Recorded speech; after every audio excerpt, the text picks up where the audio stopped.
Fast forward to the present.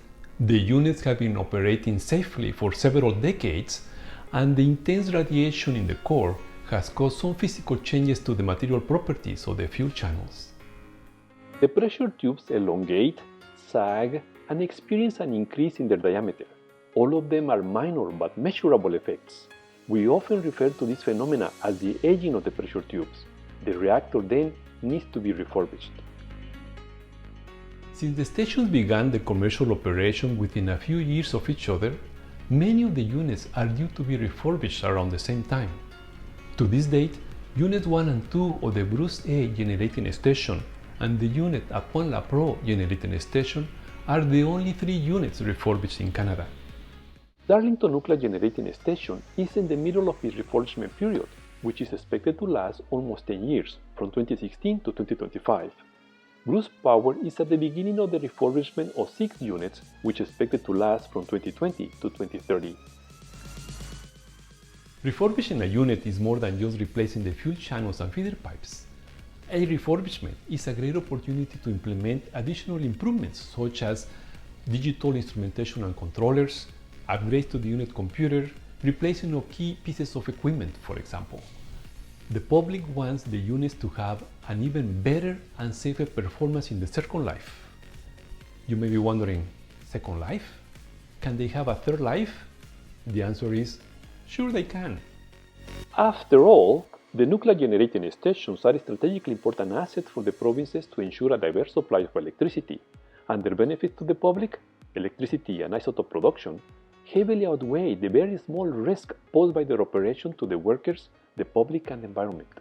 You may ask, all that sounds fine, but what about the nuclear waste?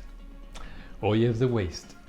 Well, all manufacturing processes produce some kind of waste, and electricity production with nuclear means is not an exception.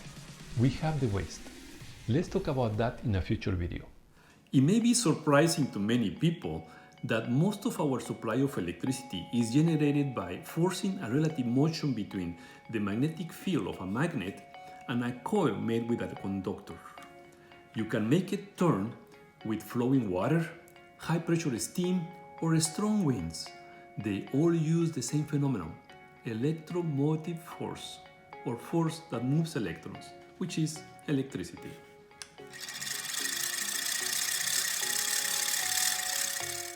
What is clear to everyone is that our civilization depends on electricity to function.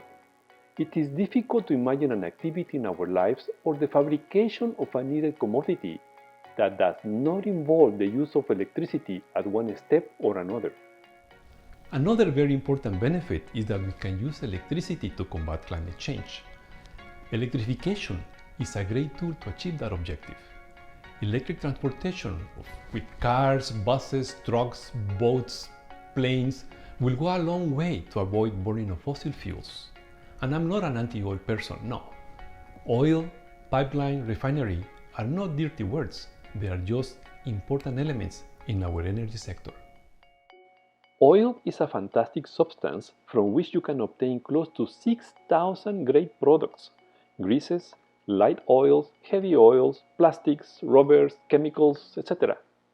Burning oil for transportation is probably the least desirable use, but we have now in the 21st century the technologies to phase it out as the combustible of choice. In summary, electricity is indispensable for our civilization, and electrification is a great tool to combat climate change.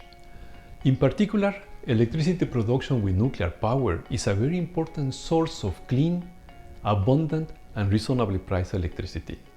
Thanks for watching.